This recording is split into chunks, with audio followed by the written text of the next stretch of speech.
ဟုတ်ကဲ့မိတ်ဆွေညီကိုမောင်နှမများအားလုံးပဲမင်္ဂလာပါခင်ဗျာဒီနေ့တော့ကဘာကျော်ပုဂ္ဂိုလ်တွေတထေးတွေ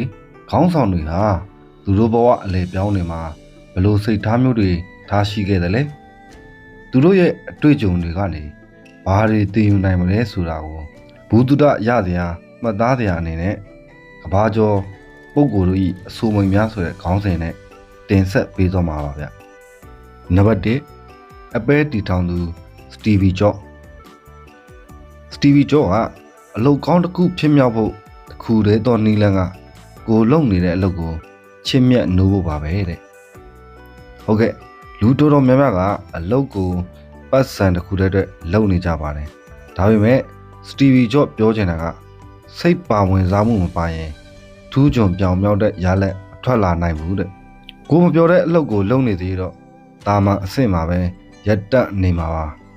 ဒါကြောင့်ကိုဝါသနာပါရဖို့ရှာဖွေပါမတွေ့သေးရင်လည်းဆက်ရှာပါတွေ့တဲ့အခါဘဝကအလိုလို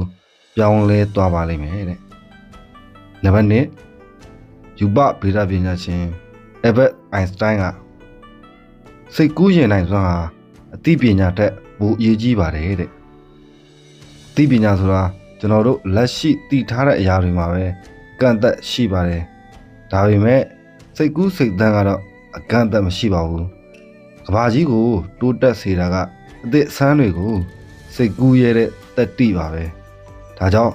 ငါမတက်ဘူးဆိုပြီးစိတ်တက်မကြပါနဲ့ငါဘာအသစ်တွေဖန်တီးနိုင်မလဲဆိုတာကိုအမြဲစဉ်းစားပါတဲ့နံပါတ်3ရင်းနှီးမြှုပ်နှံသူဝါရန်ဘတ်ဖတ်ကခမားပြုတ်လုနိုင်သမျှအထဲမှာအကောင်းဆုံးရင်းနှီးမြှုပ်နှံမှုကတော့ကိုရင်းနှီးမြှုပ်နှံခြင်းပါပဲတဲ့အင်ချမ်မြေရွှေစတော့ရှယ်ယာတွေတဲ့ပို့ဖိုးတန်တာကမိမိကိုပါစာဖတ်တာပညာရဲ့အသစ်တွေသင်ယူတာကျမ်းမာရေးလိုက်စားတာတွေဟာဘယ်သူမှခိုးယူလို့မရတဲ့ကျွန်တော်တို့ရဲ့ကိုယ်ပိုင်ပိုင်ဆိုင်မှုတွေပါငွေကြေးဖောင်းမမှုဖြစ်ပါစေစီးပွားပြတ်ပါစေတင်းရဲ့အည်ချင်းကတင့်ကိုပြန်ကယ်တင်ပါလိမ့်မယ်နံပါတ်4တောင်အာဖရိကသမ္မတဟောင်းနယ်ဆင်မန်ဒဲလာကကိစ္စတစ်ခုဟာမပြီးမြောက်ခင်အချိန်ထိတော့မဖြစ်နိုင်ဘူးလို့ထင်ရသမြဲပါပဲတဲ့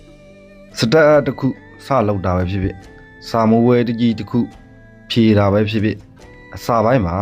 အရန်ခက်ခဲပြီးမဖြစ်နိုင်ဘူးလို့ခံစားရတကြစမြဲပါဒါပေမဲ့လက်တွေ့လှုပ်ကြည့်ပြီးအောင်မြင်သွားတဲ့အခါငါဘာလို့အစောကြီးကလေးကကြောက်နေမိတာလဲဆိုပြီးပြန်တွေးမိတတ်ကြပါတယ်ဒါကြောင့်အစာမပြုတ်ခင်မှာကြောက်စိတ်နဲ့နောက်ဆုတ်လိုက်ပါနဲ့တဲ့နံပါတ်5 Microsoft တည်ထောင်သူ Bill Gates ကအောင်မြင်မှုဆိုတာဆရာဆိုးတသူပါတဲ့သူကတော်တဲ့လူတွေကိုငါတော့ဘယ်တော့မှမရှုံးနိုင်တော့ဘူးလို့တင်မှတ်မှားတော့အောင်ဖျားယောင်တက်လို့ပါတဲ့ဒါကတော့အရမ်းနဲ့ဆိုင်ပါတယ်အောင်မြင်နေတဲ့အချိန်မှာလူတွေကမန်တက်လာပြီးအသစ်တင်ယူဖို့မေလျော့သွားတတ်ကြပါတယ်ကြာရှုံးမှုကသာသင်ခန်းစာပေးနိုင်တာပါဒါကြောင့်အောင်မြင်နေတော့နှိမ်ချပါအမြဲတမ်းသင်ယူနေပါဘဝမမေ့သွားပါနဲ့လို့တတိပေးထားတာဖြစ်ပါတယ်နံပါတ်6စာရေးဆရာမတ်တီဝန်ရှေ့ရောက်ဖို့အတွက်လျှို့ဝှက်ချက်ကတော့စတင်လိုက်ဖို့ပါပဲတဲ့ကျွန်တော်တို့တွေပလန်တွေဆွဲကြတယ်တွေးကြတယ်ဒါပေမဲ့မစားပြကြဘူးအချိန်ဆွဲခြင်းကအိမ်မက်တွေကိုတက်ပစ်တဲ့အဓိကတရားခံပါပြည့်စုံတဲ့အချိန်ကိုမဆောင်ပါနဲ့ဒီနေ့ပဲအခုပဲ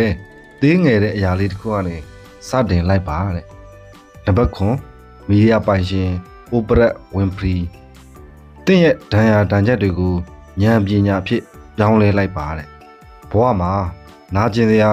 ဝမ်းနည်းစရာအတိတ်ဆိုးတွေရှိဘူးကြမှာပါအဲ့ဒီဒဏ်ရာတွေကိုဖတ်တွယ်ပြီးငိုနေမဲ့အစားဒီကိစ္စကငါ့ကိုဘာတင်ပေးလိုက်လဲဆိုတာကိုရှာဖွေပါနာကျင်မှုတိုင်းမှာသင်ခန်းစာရှိပါတယ်အဲ့ဒီသင်ခန်းစာကတင့်ကိုပိုရင်းကျက်တဲ့လူတစ်ယောက်ဖြစ်လာစေမှာပါတဲ့နံပါတ်8တိုင်းပညာရှင်ဘရုစတီရေလိုနေပါတငယ်ချင်းတဲ့ရေဆိုတာပုံစံအတီတကျမရှိပါဘူးခွက်ထဲထည့်ရင်ခွက်ပုံစံပလင်းနဲ့ထည့်ရင်ပလင်းပုံစံပြောင်းလဲနိုင်တယ်အတားအဆီးတွေရှိရင်ရှောင်ကွင်းစီးဆင်းသွားနိုင်တယ်ဒီလိုပါပဲဘဝမှာခက်ခဲတွေကြုံလာရင် တင်းခံမနေပဲအခြေအနေနဲ့လိုက်လျောညီထွေပြောင်းလဲနိုင်စွာရှိမှသာရေရှည်ရက်တည်နိုင်မှာဖြစ်ပါတယ်တဲ့နံပါတ်9အိန္ဒိယခေါင်းဆောင်မတ္တမဂန္ဒီလောကကြီးမှာတင်ပြောတဲ့အပြောင်းလဲတစ်ခုအတွက်တင်ကိုယ်တိုင်ကစတင်ပြောင်းလဲသူဖြစ်ပါစေတဲ့သူများတွေကိုလိုက်ပြီးပြုပြင်ဖို့မကြိုးစားပါနဲ့ပတ်ဝန်းကျင်ကိုပြည့်မတင်ပါနဲ့ကိုကယူသားမှုကိုလိုချင်ရင်ကိုယ်တိုင်အရင်ယူသားပါကိုကကျင်နာမှုကိုလိုချင်ရင်ကိုယ်တိုင်အရင်ကျင်နာပါအပြောင်းလဲအားလုံးဟာကိုယ်စီကနေပဲစတာပါတဲ့နံပါတ်10 Disney တင်ထောင်သူ Walt Disney ကျွန်တော်တို့ရဲ့အိမ်မက်တွေအားလုံးတကယ်ဖြစ်လာနိုင်ပါတယ်အဲ့ဒီအိမ်မက်တွေနောက်ကိုလိုက်ရဲတဲ့တတိသာရှိမယ်ဆိုရင်ပေါ့တဲ့လူတိုင်းအိမ်မက်မှတ်ကြပြီမဲ့လူတိုင်းမအောင်မြင်ကြပါဘူးဘာလို့လဲဆိုတော့တတိကွာခြားသွားလို့ပါအိမ်မက်တစ်ခုကောင်းတယ်ဖော်ဖို့ဆိုတာစွန့်စားရတယ်ပင်ပန်းရတယ်အဲ့ဒါတွေကိုရင်ဆိုင်ရတဲ့တတိသာရှိရင်ဘယ်အိမ်မက်မဆိုလက်တွေ့ဖြစ်လာနိုင်ပါတယ်တဲ့ဟုတ်ကဲ့ပါဒီအချက်10ချက်ထဲမှာမိတ်ဆွေတို့ရဲ့ဘဝအခြေအနေနဲ့အကိုက်ညီဆုံးရင်ထဲကိုအထီဆုံးကုတ်တစ်ခုကဘယ်တစ်ခုဖြစ်မလဲကျွန်တော်ကတော့နံပါတ်6မတ်တီဝမ်ရဲ့စတင်လိုက်ပါဆိုတာကိုအကြိုက်ဆုံးပါပဲမိတ်ဆွေတို့ကြိုက်ဆုံးတစ်ခုကိုလည်းကုံမမှာရေးခဲ့ပေးပါဦးနောက်ထပ်လည်းဒီလိုအကျိုးရှိတဲ့ content တွေဆက်လက်တင်ဆက်ပေးကြမှာမို့ကျွန်တော်ရဲ့ channel လေးကိုလည်း subscribe လုပ်ဖို့တောင်းဆိုပြရသေးဗျာဟုတ်ကဲ့အားလုံးကိုကျေးဇူးတင်ပါတယ်ခင်ဗျ